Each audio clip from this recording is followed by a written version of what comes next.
What if all the self-improvement advice you received is genuinely harming you? We've created a whole empire founded on believing we're essentially defective, perpetually adjusting ourselves as if we're malfunctioning devices. Yet here's the transformative truth. The very premise that you need fixing is the only thing that's actually broken. Think of an ocean wave abruptly gaining awareness and panicking, because it's not rigid like rock, because it ceaselessly changes contours. The wave would try correcting itself to become steadier. How preposterous would that be? Yet this is exactly the way we humans function daily.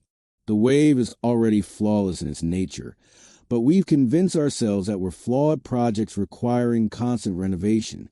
We've been handed a backward narrative. You have problems needing solving, components requiring advancement, and if you labor sufficiently and find the appropriate method, you can ultimately repair yourself and evolve into your proper self. This story is so woven into our culture that we rarely question it. We adopt our identity as continuous works being perfected. However, what if this fundamental premise is utterly flipped? Here's something outrageous. You were never flawed, never fragmentary, never a challenge requiring fixing. The single thing requiring mending is the idea that you need mending. Contemplate the natural realm. When you regard a tree, you don't critique its branches as inadequate. The tree is wonderful exactly as it presents itself. It flourishes and accommodates its environment, but doesn't organize summits about personal growth. We humans have created this faculty to become our own reviewers and directors. We examine the mirror and see a reconstruction project requiring labor. Trees educate themselves also, determining which path to develop toward brightness, how to anchor roots deeper underground. Yet trees don't agonize over insufficient stature. They respond naturally to what life presents. The distinction is trees have faith in their nature, while we've been programmed to mistrust ours. We've been programmed to assume our urges are dubious, our responses probably wrong. So we establish an internal monitor evaluating our every move. Am I achieving enough? Am I developing at the appropriate tempo? It's depleting, like hosting an overbearing boss in your brain, perpetually judging you insufficient. However, this supervisor isn't your real nature. Its internalized critiques absorb standards from parents, mentors, and society.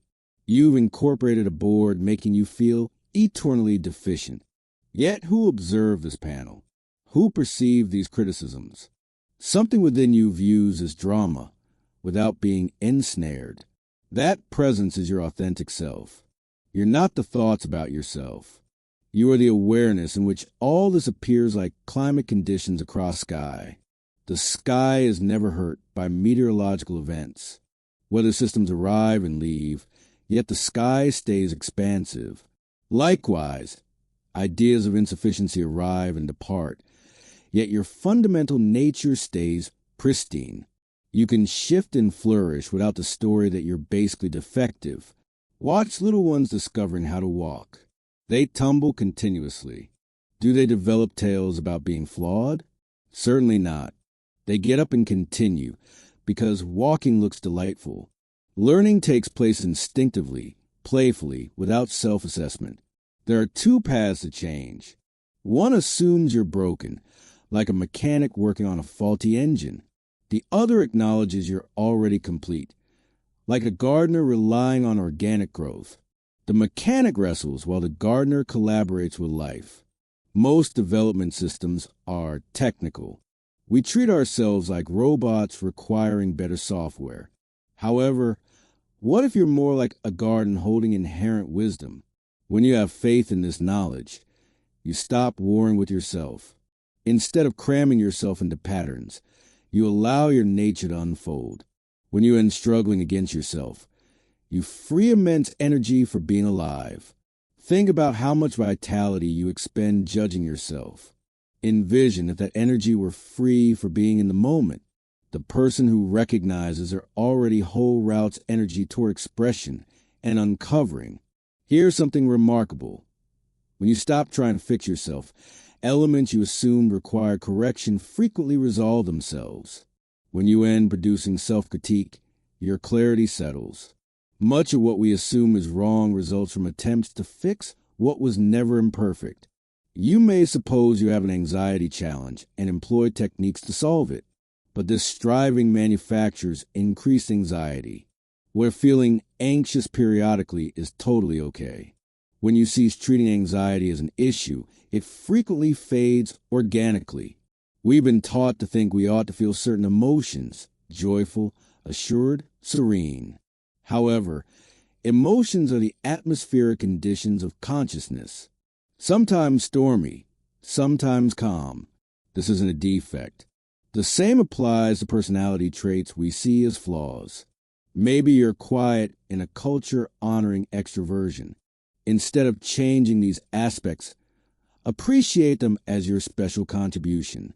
Oak trees don't attempt to become pine trees.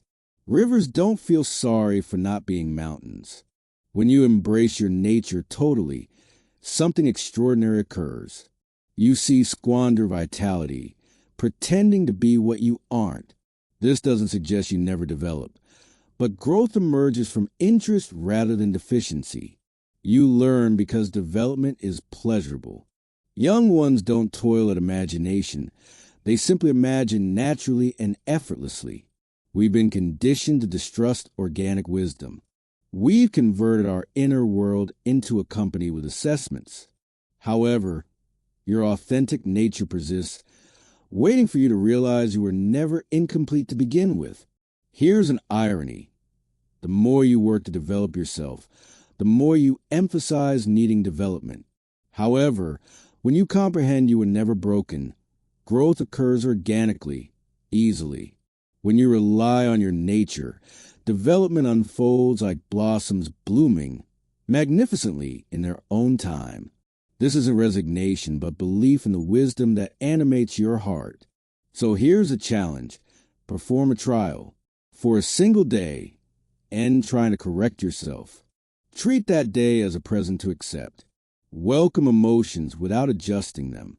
See thoughts without assessing. Consider yourself like a cherished companion with tenderness, patience, and lightheartedness. You might learn you're amazing exactly as you are. This is a revelation. You were never incomplete.